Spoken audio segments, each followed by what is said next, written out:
자, 이번에는 비교연산자라고 하는 주제인데요. 우리 어렸을 때 배웠던 부등식 주제예요. 크기를 비교할 때 사용을 합니다. 그래서 만약에 5가 있고 10이 있다. 그러면 여기에서 작다, 작거나 같다, 크다, 크거나 같다. 이렇게 이제 배웠거든요. 근데 얘네 둘 같은 경우는 키보드에 이런 키가 없잖아요. 그래서 순서대로 작거나 같다, 얘 같은 경우는 크거나 같다, 이렇게 표기를 하고요. 그 다음에 이제 같다 라는 건 이퀄 두 개로 표현을 하고요. 다르다는 느낌표 이퀄로 표현을 해요.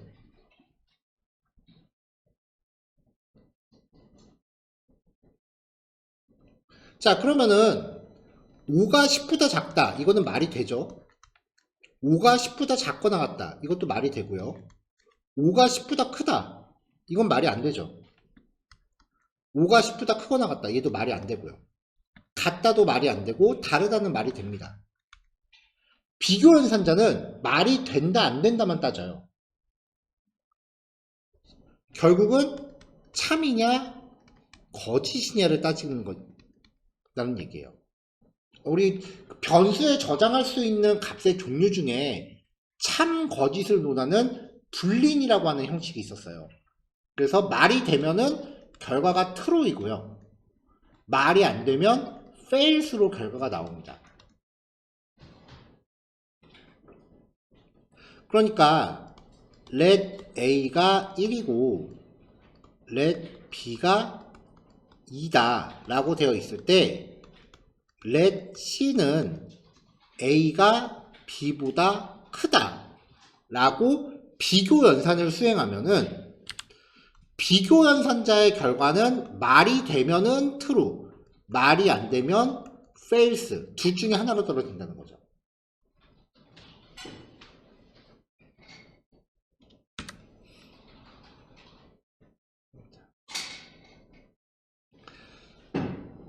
같다, 다르다에 대해서는요, 이퀄이 2개짜리가 있는 경우가 있고요. 2개짜리 세트예요. 그리고 3개짜리인 경우가 있어요.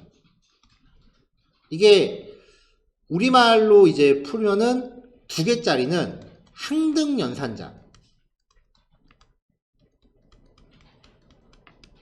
라고 부르고요. 3개짜리는 완전 항등연산자라고 불러요.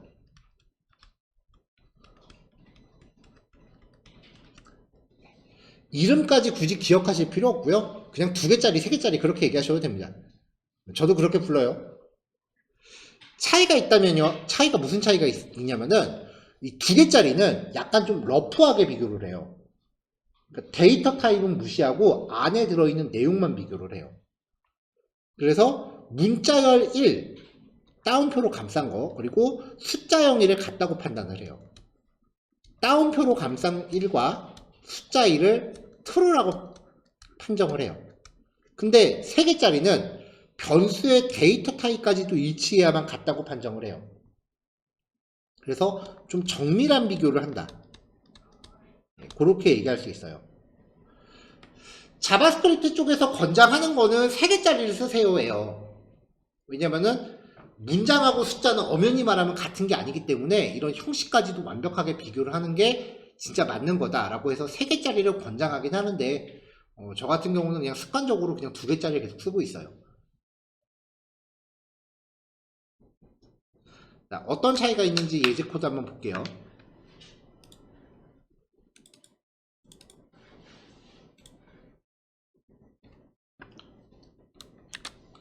자, x가 100이고 y가 50입니다. 150이죠?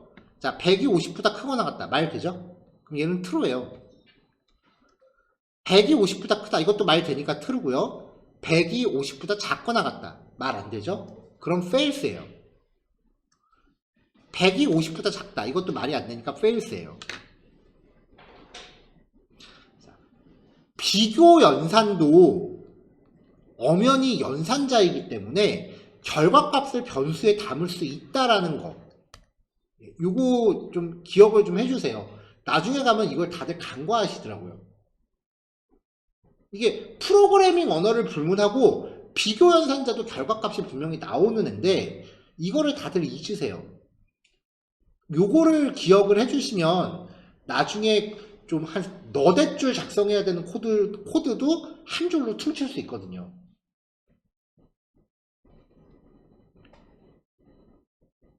자, 이렇게 결과값을 새로운 변수에 저장을 합니다. 컴페어 1부터 컴페어 4까지가 true, true, false, false가 되겠죠? 얘네들을 밑에서 출력하면은 결과가 각각 저장되어 있는 값이 나오겠죠. 뭐 요거는 크게 복잡한 내용은 아니에요.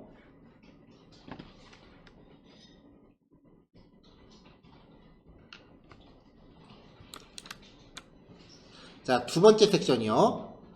A1부터 A4까지인데요. 전부 1을 표현하는 내용이고요. 논리형 변수 true 그리고 false가 있을 때 원래 false 같은 경우는 숫자 0에 대응이 돼요. 없는 거니까, 거짓인 거니까. 그 밖에 true는 원래 정식 정의는 0이 아닌 모든 수예요.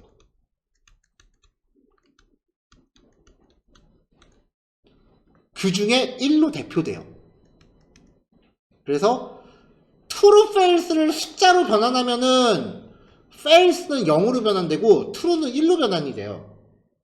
근데 반대로 숫자를 true, false로 변환하면은 0은 false로 변환이 되는데 0이 아닌 숫자는 아무거나 갖고 와도 true가 돼요. 마이너스 1도 true고 1도 true예요.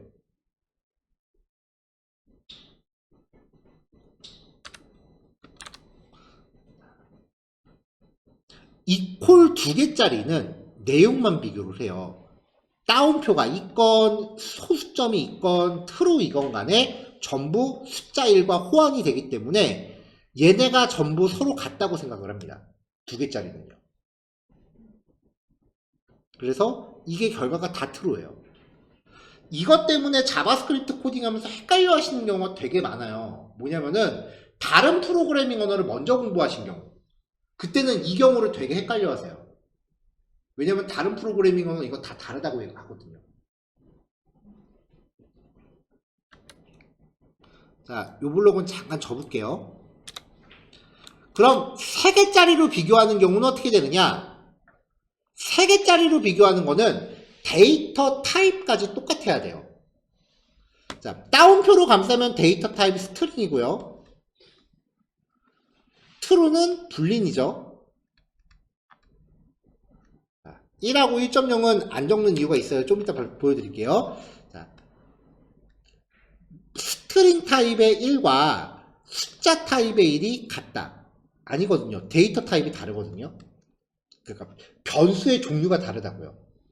우리 지난주에 타입 오브라고 하는 거 봤잖아요. 타입 오브 A1이라고 했을 때 결과가 스트링이라고 나와요. 이 타입 오브의 결과가 다르면 아무리 안에 내용이 똑같아도 다르다고 치는 게 3개짜리예요. 그러니까 되게 엄격한 애예요. 자, 다르고요. A1과 A3 다르고요. A1과 A4 달라요. 변수의 종류가 다르니까. 자, A2와 A3 요거 다르다고 하시는 분들은 자바스크립트 말고 다른 프로그래밍을 먼저 하신 분들이에요. 자바스크립트는 이거 같다고 봅니다.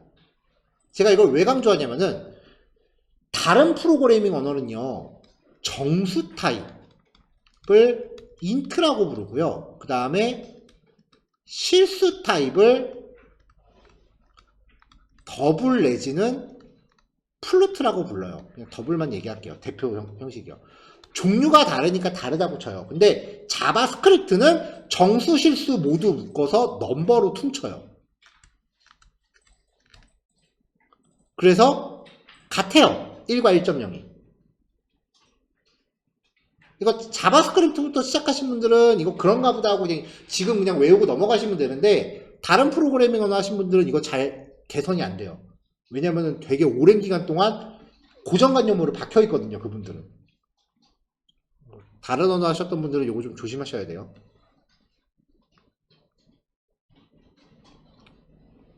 자, 그래서 A2와 A3를 같다라고 비교하면은 얘는 결과가 true가 떨어져요. 나머지는 다르다고 떨어지고요.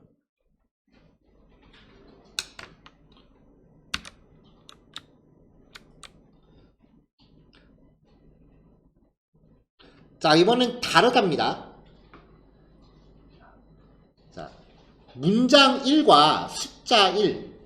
두 개짜리는 그냥 두리뭉실하게 내용만 같으면 같은 거라고 했었잖아요. 그러니까 지금 자바스크립트가 보기에는 두 개짜리로 비교하면 이게 전부 다 같은 거예요. 그러니까 똑같은 애를 놓고 다르다고 우기는 거는 뻥치는 거죠. 그래서 다 페일스예요.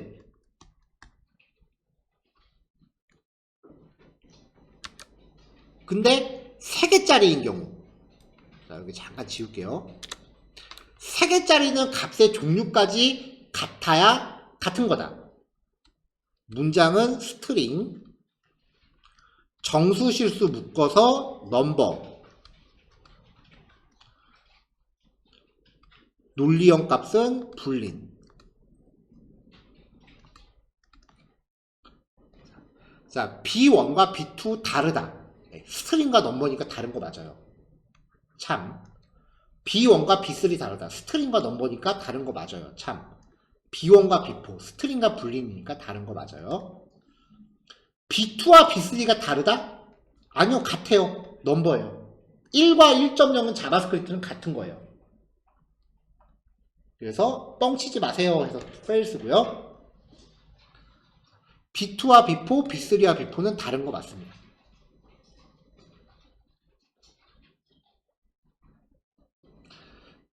경우를 따지는 게 헷갈리시면은 웬만하면은 요거랑 얘는 사용하지 마시고요. 3개짜리랑 이렇게 3개짜리를 쓰시는 걸 권해드려요. 이때 주의할 게 1과 1.0은 같은 애들이다. 근데 사실 우리가 갖고 있는 상식선에서 생각하면 1하고 1.0이 같은 게 맞잖아요. 그냥 우리 어렸을 때부터 배웠던 내용에 비교하면. 근데 컴퓨터는 이걸 다르다고 쳐요, 원래는. 그러니까 자바스크립트가 약간 변종이에요.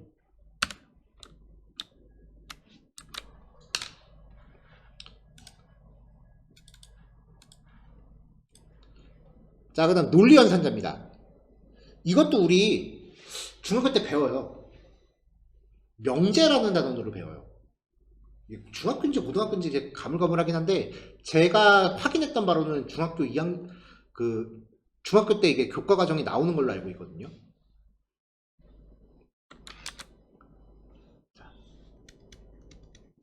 참, 거짓, 참, 거짓이 있을 때 and는 참 and 참은 참이에요. 참 and 거짓은 거짓, 거짓 and 참은 거짓, 거짓 and 거짓은 거짓. 그래서 and는 전체가 참일 때만 결과가 참이고요. 하나라도 거짓이 포함되어 있으면 무조건 거짓입니다. 이게 2개건 3개건 상관없어요. 그러니까 참, and, 참, and 이렇게 해서 한 1억 개 정도 묶어놓고 마지막에 가서 거짓 하나 포함되어 있으면 앞에가 아무리 참이라고 해도 거짓이에요. 결과값은. 반대로 5원은요. 하나라도 true가 포함되어 있으면 거짓이 아무리 많이 있어도 결과가 참이에요. 하나라도 true라면 결과가 true. 그래서 모든 값이 false인 경우를 제외하고는 false입니다. 그 결과가 참으로 떨어진다. 그 다음에 not 느낌표입니다. true나 false를 앞에 느낌표 붙이면 값이 뒤집힙니다. 느낌표 true, false예요. 그러면 느낌표 false는요? 당연히 true겠죠. 느낌표 2개 붙이면 참을 부정한 걸 또 부정했어요. 그럼 도로 참이죠.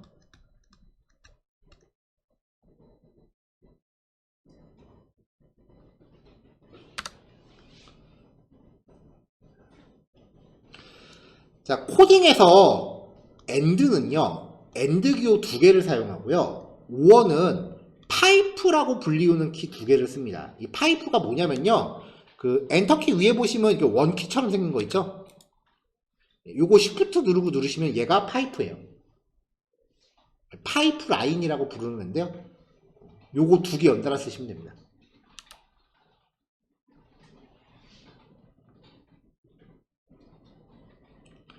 자, 특이사항. AND하고 OR가 같이 있으면 AND가 OR보다 항상 우선합니다. 그 밖에 나머지 연산자 우선순위는요, 그냥 알고 계시는 상식에 비유하세요. 더하기 빼기보다 곱하기 나누기가 우선하죠. 그러니까 5 더하기 3 나누기 3 이렇게 있으면 요거 먼저 계산하는 겁니다. 근데 헷갈리시면 먼저 계산하고 싶은 거 그냥 괄호로 묶으세요. 그럼 얘가 최고예요. 얘가 짱이에요. 이렇게 하면은 5 더하기 3을 먼저 하고 그걸 3으로 나누는 거죠. 그러니까 이거는 그냥 어렸을 때부터 배웠던 내용에 빗대서 생각하시면 되는데 조금 헷갈릴 여지가 있는 게 AND가 OR보다 항상 우선해요. 이거는 모든 프로그래밍어나 만국 공통이에요.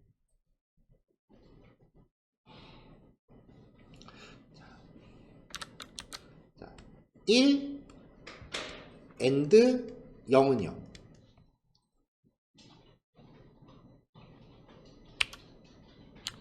0은 거짓에 대응된다고 했었죠. 0이 아닌 모든 수는 참에 대응된다고 했었죠. true and false. and는 모든 값이 참일 때만 결과가 참이니까 이 결과는 거짓이 됩니다.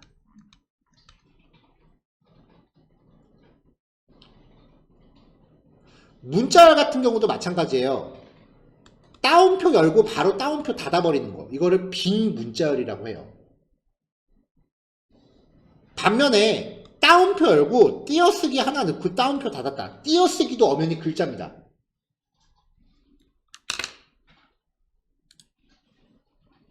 증명해 볼게요.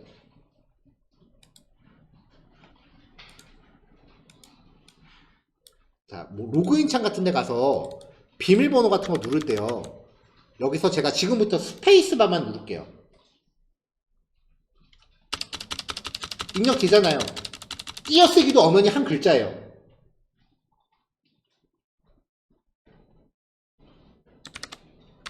그러니까 헬로 한 띄고 월드 라고 하면은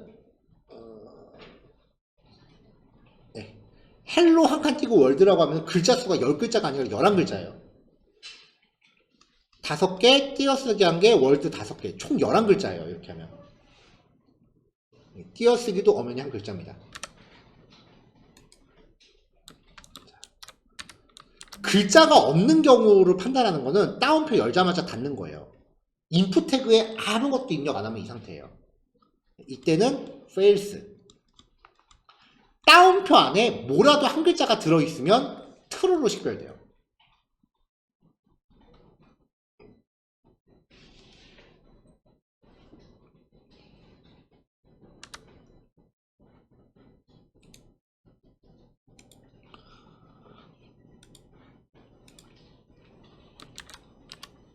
자, AND입니다. AND 연산은 모든 값이 참일 때만 결과가 참이라 그랬죠. 거짓이 하나라도 섞여 있으면 결과는 거짓입니다. true and false. 거짓. false. false가 하나 나오면 뒤에 볼 필요 없죠? false. 얘도 볼 필요 없어요. 여러 개가 묶여 있다.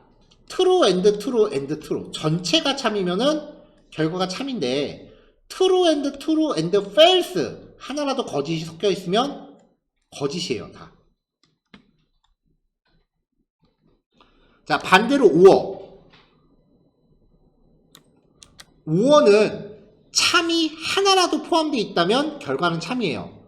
true. 앞에 참이 나오면 뒤에 볼 필요 없어요. true or false. 이것도 참이고요. false. 근데 뒤에 참이야. 그러면 true.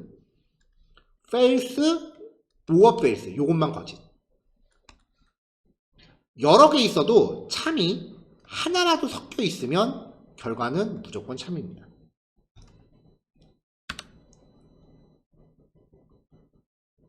자, 그럼 이제 and하고 or를 보통 이제 여기까지만 얘기를 해요. 여기서 이제 조금 신경을 쓰실 게 연산을 배치할 때요. 자, 아까 나왔었는데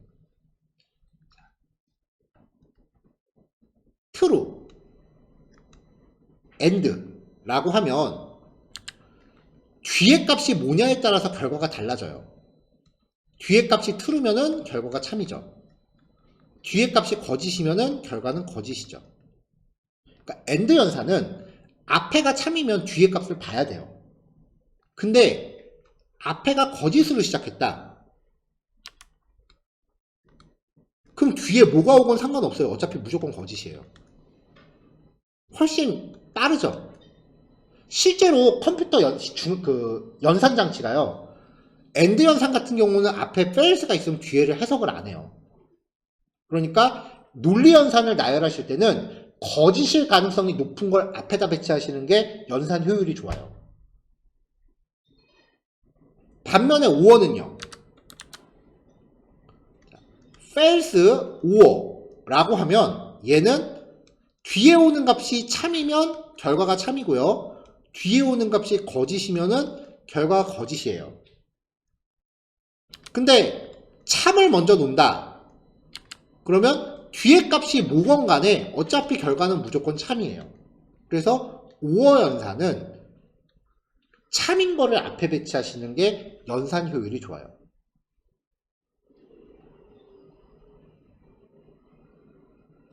이 정도의 차이가 사람이 체감하기에 정말 미미한 0.0000초의 시간적 차이거든요. 근데 이런 게 쌓이면은 1초 이상의 그 시간 차이가 나요. 1초라고 하면은 되게 답답할, 별거 아닌 것 같을 수도 있지만, 딱 3초만 놓고 생각해 봤을 때, 저번에 한번 그 CSS 애니메이션에서 보여드렸던 것 같은데, 네이버에서 뭔가 클릭했는데 애가 3초 동안 먹통이다. 성격 급한 사람은 마우스 집어 던지는 시간이에요. 그러니까 이런 것들을 이제 하나하나 챙겨 넣는 게 나중에는 코드 품질로 이어집니다.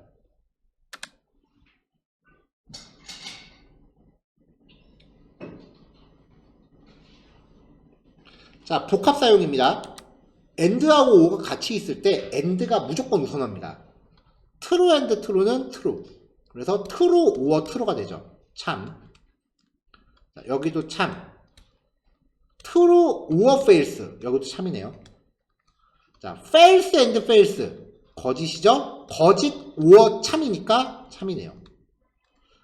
false and true. 거짓이죠? 거짓 or true니까 여기도 참이에요. true or true and true. and가 무조건 우선합니다. 그러면 뒤에 거 먼저 보고요. true or true니까 결과 참. 여기는 거짓이죠? true or false니까 참이 돼요. 만약에 이거를 순서대로 해석한다고 치면 true or true는 참이고 true and false는 거짓이니까 결과 거짓이네 이렇게 해석하면 틀리다는 거예요.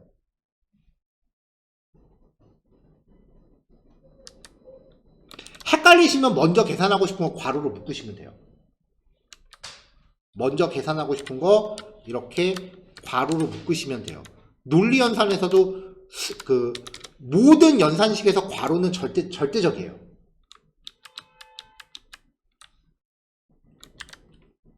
자, 여기도요. false and true. 거짓이죠? 거짓 or 거짓. 그러니까 결과 거짓이 나와요.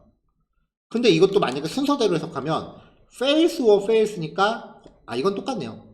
false and true니까 거짓. 자, 여기요. true and true니까 참이고요. false or true니까 결과값 참이죠. 자, and가 항상 우선한다 라는 거고요. 자, 그 다음에 not입니다. 느낌표. success에 true가 저장되어 있어요. 느낌표 붙이면은 not true가 되는 거예요. 그 결과를 fail에 담으면 얘는 false가 되겠죠. 자, 숫자 1을 부정합니다. 그럼 거짓이에요. false.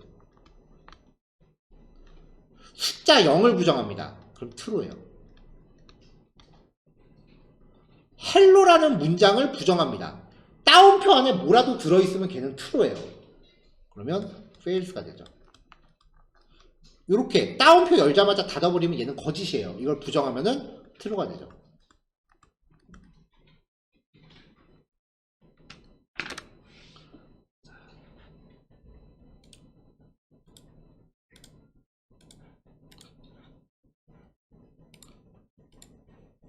자, 연산자 마지막입니다.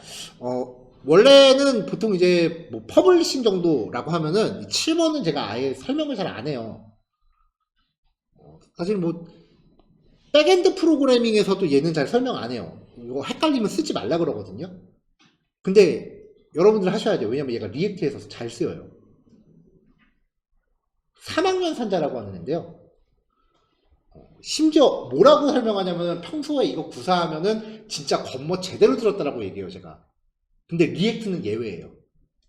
많이 써요. 이거밖에 방법이 없어요. 특정 상황에서.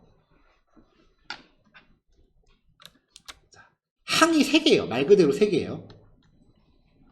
앞에는요, 참이나 거짓을 판단할 수 있는 형태가 됩니다.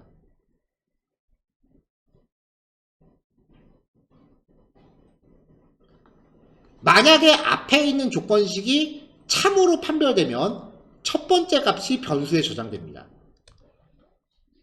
그렇지 않으면 두 번째 값이 변수에 저장됩니다. 그러니까 조건에 따라서 값을 선택적으로 취해요.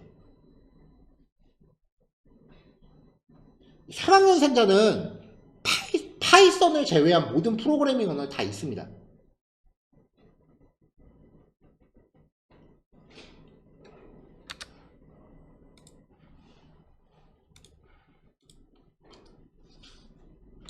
자, age1이 19예요. 자, age1이 20보다 크거나 같다. 말 안 되죠. 19니까. 그러면 뒤에 있는 값을 type1에다가 저장을 해요. 그래서 당신은 청소년입니다. 라고 출력되는 거죠. 형식 문자였죠? 여기 이렇게 치환하는 거요. 자, age2가 21이에요. 22가 20보다 크다. 크거나 같다. 말 되죠? 그러니까 첫 번째 값이 type2에 저장이 됩니다. 당신은 성인입니다가 될 거고요. 자, 이런 식으로 이제 활용하는 것도 돼요. 코드가 3이래요. 주민번호 뒷부분의 첫 글자를 가정한 겁니다. 2000년도 이후 출생자는 주민번호 뒷자리가 3 혹은 4죠. 그러니까 3이라는 거는 2000년도 이후 출생한 남자란 뜻이에요. 자, 그러면 이제 코드가 3이거나 4라면 요 괄호의 결과는 2000인 거고요. 그렇지 않은 경우는 1900인 거예요. 거기에다가 태어난 연도 6을 더합니다. 이게 무슨 계산이냐면은 주민번호 시작이 061105 이런 경우 6년도 11월 5일생이라고 하면은 주민번호 뒷자리가 남자면은 3, 여자면 4로 시작해요. 근데 만약에 901105면은 이건 2000년도 이전 출생자니까 주민번호 앞자리가 1 혹은 2로 시작해요. 그러면 이 사람의 태어난 연도를 알고 싶으면 이 경우에는 앞에 20을 붙여줘야 되고 이 경우는 뒤에 19를 붙여줘야 되잖아요. 그거를 판정하는 거예요.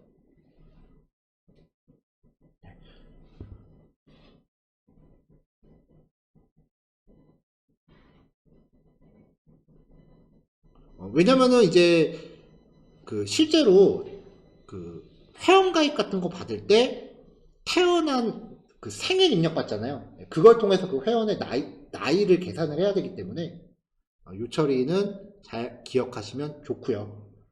참고로 우리나라 주민번호 뒷부분은 1, 2, 3, 4 여기까지 이제 아시죠? 5, 6, 7, 8, 9까지 있습니다.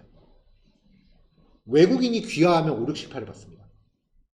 그리고 이제는 거의 생존하신 분이 없으실 것 같은데 1900년도 이전 출생하신 분들은 주민번호 끝자리가 뒷부분이 9로 시작해요. 지금은 거의 100세 넘으신 분들이 있으니까 아마 거의 없으실 거예요.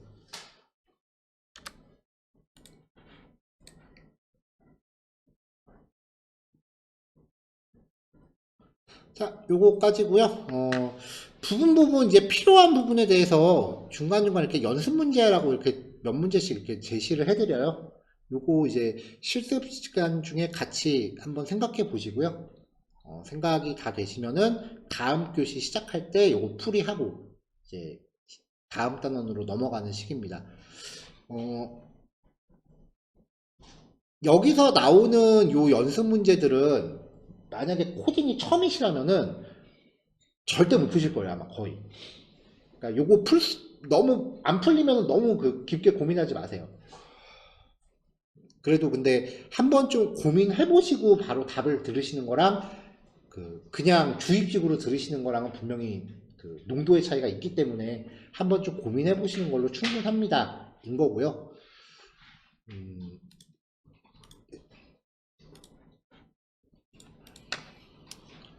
요즘은 프로그래밍에 대해서 이제 만약에 취업 준비를 한다라고 하면 투트랙으로 준비를 하셔야 돼요. 만약에 이제 지금 우리가 하는 게 전반적으로 이제 프론트엔드라는 주제잖아요. 근데 이 프론트엔드라고 하는 용어가 약간 양면성이 좀 있어요. 뭐냐면은 옛날 웹 퍼블리싱의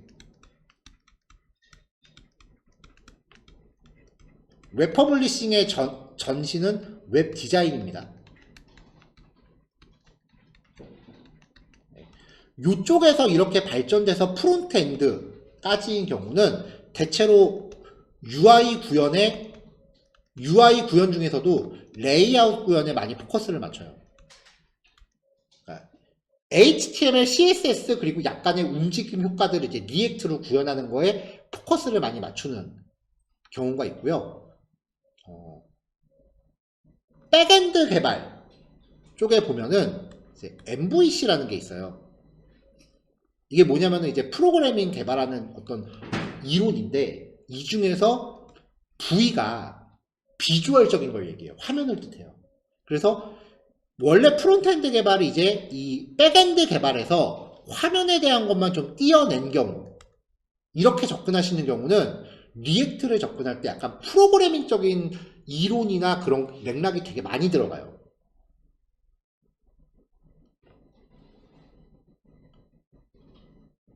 그러니까 어떤 수준까지를 이제 목표로 하시는지는 이제 개개인마다 좀 다르시겠죠. 물론 우리 수업에서는 이 내용을 다 아우르지만 나중에 이제 취업 결정을 하실 때 내가 요 노선인지 아니면 요쪽 노선인지는 결정을 좀 하셔야 될 거예요. 왜냐면 내용에 접근하는 결이 너무 다르거든요. 아무튼 근데 만약에 요쪽이라고 하시면 취업 준비하실 때 투트랙으로 가셔야 돼요. 일단은 여기는 요쪽은요 어떻게 됐건 수단과 방법을 안 가리고 나는 이쁘게 만들 수 있다 이것만 보여주시면 돼요. 근데 요쪽인 경우는 내가 프로그래밍의 원리를 이해하고 있다라는 것과 그 다음에 직무 능력을 같이 보여줘야 돼요. 우리 수업은 이 직무 능력에 포커스가 맞춰져 있는 거예요. 그리고 내가 프로그래밍의 원리를 얼마나 잘 알고 있다라는 걸 보여주는 게 아마 들어보신 분도 계실 겁니다. 코딩 테스트입니다.